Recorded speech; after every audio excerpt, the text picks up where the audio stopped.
Il est l'heure du match père contre fils. Rey Mysterio affronte Dominic Mysterio. Avant de parler du match, par contre la construction, j'en ai déjà parlé, mais Dominic a fait un taf hallucinant pour construire son match face à son père. Je veux dire, son ta gueule maman, cette baigne qui se mange par son père. Son père qui met énormément de temps avant d'accepter le match pour qu'enfin il accepte que la foule se soulève. On n'a qu'une hâte en fait, c'est de voir Rey Mysterio péter la gueule à son fils, ce qui est assez dingue. Ils ont réussi à hyper ce match, et le match était à la hauteur. Je suis tellement heureux que ce match a été à la hauteur. Rey Mysterio et Dominic, hors kayfabe, ils ont dû être tellement heureux de partager ça ensemble, c'est ouf, ils ont dû être tellement contents. Les entrées comme d'habitude, parlons des entrées. Dominic avec tout son délire il sort de prison, c'est un mec un peu tough, un peu dur, il a eu la vie dure, etc. Il y a une petite vidéo où on le voit sortir de prison justement, accompagné par des flics, et juste après, sur le ring, il rentre par une voiture de flics. Il se fait escorter par des policiers, par des faux policiers justement. Il a les menottes, il a la capuche, il y a le faux masque de Luchador qu'il enlève très vite d'ailleurs. On lui enlève les menottes, voilà, c'est un mec, voilà, il sort de tôle et tout, bref. Il joue les bad boys, ça marche de ouf, la foule le hue.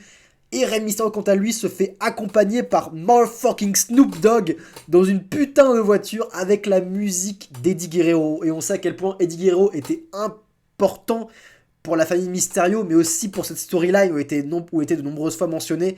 Bref, c'est lourd, c'est très très lourd.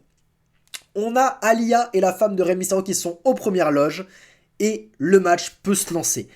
Ce qui m'a surpris pour ce match, c'est que la foule a popé plusieurs fois, mais jamais pour le match en lui-même, jamais pour ce qui se passe en termes d'offense ou de selling. La foule a popé pour tout ce qui se passait autour du match. Et je trouvais ça incroyable, je trouvais ça génial. L'action, encore une fois, elle est simple, mais chouette.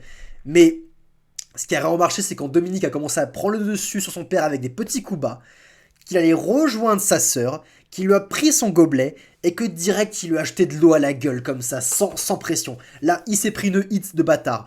Et plus tard, lorsqu'il va revenir, il va commencer à narguer sa mère, et sa mère, elle va lui faire une claque intersidérale. Grosse pop de la foule. Rey Mysterio, il va enchaîner, il va s'occuper de son fils, il va revoir sa femme, il va lui faire un bisou, et boum, deuxième grosse pop de la foule. La foule est on fire, elle est à fond dans cette histoire, et moi aussi je suis à fond, j'adore cette histoire. Je trouve que ça marche du feu, c'est un petit bonbon ce match. On a le Judgment Day qui va intervenir, Finn Balor et Damian Priest qui vont venir pour aider Dominic Mysterio à reprendre l'avantage. L'arbitre va être un petit peu distrait.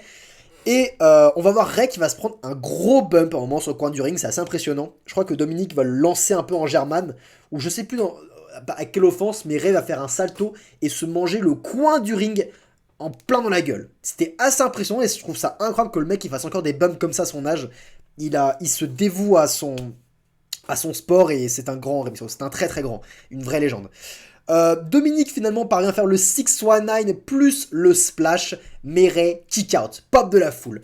On a Legado del Fantasmo qui arrive pour écarter Judgment Day, il n'y a pas trop d'interférence, ça dure pas trop longtemps, juste ils sont là pour évincer un peu Finn Balor et Damian Priest, c'est très bien pour qu'on ressente la tension sur le père et le fils.